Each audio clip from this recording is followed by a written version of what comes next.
Issun-boshi took out his needle sword from its hollow straw, and loudly denouncing the Oni, he flourished his small weapon in their evil-looking faces. This is the story of the one-inch boy Issun-boshi from Japanese folklore. It's a fun little tale with similarities to the English story Tom Thumb. A boy was born an inch high and never grew, but despite all his disadvantages, he still managed to make his mark on the world. First, we'll look at the context of the story, and then I'll share my narration of it. The story is one of a collection of hundreds called the Otogi-zoshi, written mostly in the 15th and 16th centuries in medieval Japan. However, the story is set sometime before then, but sometime after the reign of Empress Jingu from about 200 to 300 AD. Empress Jingu is a legendary figure and not much about her is known for certain. In a similar way to someone like King Arthur, her existence is debatable and what she did comes from very unreliable sources and almost certainly is not true. And she appears in this story as a deity that people pray to.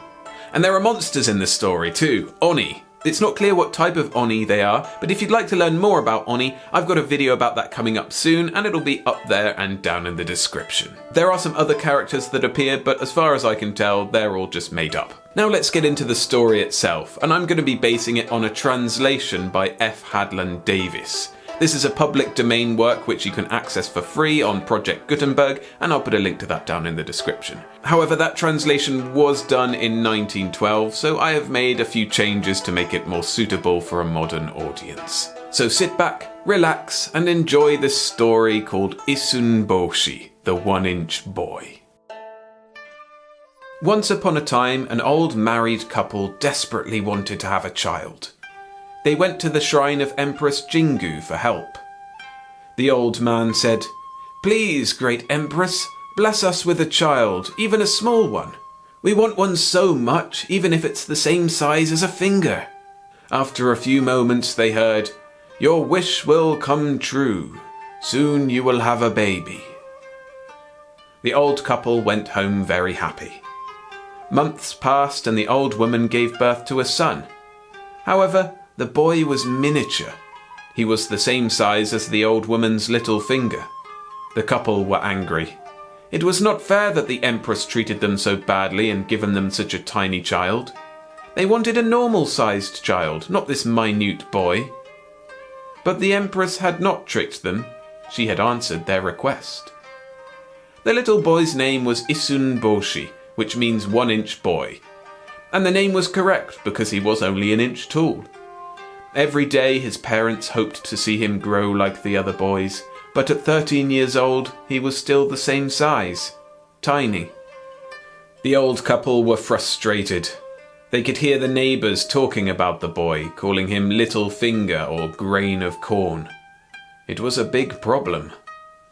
They were so annoyed that they decided to send Issun-boshi away from his home. Issun-boshi did not complain. He said to his mother, "Please give me a needle, a small soup bowl and a chopstick. Then I will leave this place and go on an adventure." He travelled along the river using the soap bowl as a boat, propelling himself with the chopstick. It was dangerous because the river was so big and he was so small. But he was brave and travelled along the river all the way to the city of Kyoto. The city was enormous compared to him, and he walked around for a long time until he saw a large gate. He walked through the gate and arrived at the entrance to a great house. There he said in a very small voice, "Hello, I am a visitor here. Please, I ask you to meet me." In the house lived the Sanjo family with 2 children, the prince and the princess. The young Prince Sanjo heard Issun-boshi's little voice but could not find where it came from. Finally he discovered the tiny boy and was delighted. Issun-boshi asked, "Prince Sanjo, please let me stay in your house. It is so wonderful, and I do not have a home of my own." Prince Sanjo accepted, and Issun-boshi immediately became Princess Sanjo's page. She was very happy to have him. He accompanied her everywhere, and yes, he was very small, but he acted with honor and dignity. One day, Princess Sanjo and Issun-boshi travelled to the temple of Kwannon, the goddess of mercy, under whose feet are dragons of the elements and the lotuses of purity. They had a nice time there, but when they were leaving the temple, 2 evil spirits attacked them. They were Oni, horrible and dangerous monsters. But Issun-boshi was not afraid. He took out his needle and held it like a sword, pointing it at them and saying, "Go away, foul creatures! You will not hurt Princess Sanjo if I have anything to do with it." One of the Oni laughed wickedly. "I could swallow you like a cormorant swallows a trout. And what is more, funny little bean seed man, I will do it now." The Oni picked up Issun-boshi, opened its mouth, and put Issun-boshi inside. The 1-inch boy fell down the huge throat until he crashed into something soft and bad smelling. He was inside the creature's massive dark stomach. Still, Issun-boshi was not scared. He started stabbing and spiking with his needle sword. The Oni screamed in pain. It coughed and heaved and ejected the little boy out of his mouth, back into the sunny world. The second Oni, who watched what happened, was extremely angry. It caught Issun-boshi and tried to swallow him just like the first did. This time, Issun-boshi was prepared. He climbed into the creature's nose, going up the nostril. He went up for a long time through the dark and disgusting tunnel.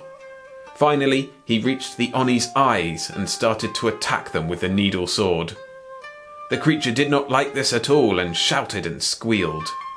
It sneezed Issun-boshi out, then ran away, followed by its companion. The 2 Oni ran into the distance, and the princess was safe. She was so happy with Issun-boshi and promised that her father would reward him for saving her.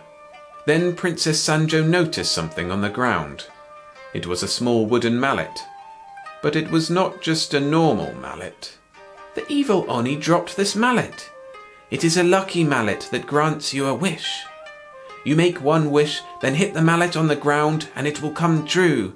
Brave Issun-boshi, what do you want the most in this world? Tell me and I will hit the mallet on the ground." Issun-boshi thought for a while.